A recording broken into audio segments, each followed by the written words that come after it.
आपण सध्या आता यावल शहरातील यावल नगरपालिकाच्या समोर बसलेलो आहोत। या ठिकाणी सफाई कर्मचारी यांनी उपोषण सुरू केलेलं आहे।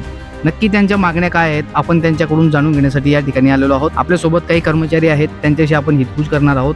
नमस्कार सर, आपण या ठिकाणी उपोषणाला बसलेला आहात, आपल्या नेमक्या मागण्या काय आहेत? आतापर्यंत मी जो 3-4-5 वर्षापासून काम करीत आहोत, पण या ठेकेदाराकडून आम्हाला किमान वेतनानुसार पगार आतापर्यंत दिला गेलेला नाही किंवा आमचा कुठलाही किमान वेतनानुसार प्रायव्हेट फंड हा सुद्धा भरण्यात आलेला नाही।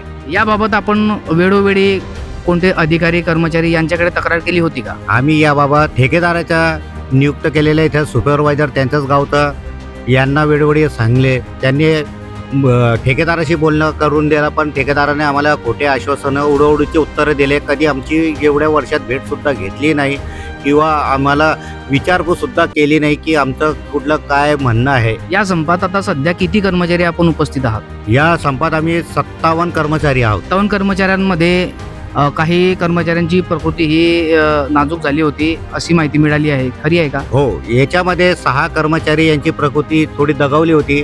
त्यानंतर वैद्यकीय अधिकारी व पोलीस खात्यांनी आम्हाला सांगितलं की बुवा यांना उपचारासाठी दवाखान्यात हलवण्यात मदत करा, पण आम्ही त्यांना सांगितलं की बुवा तुम्ही त्यांना घेऊन जा।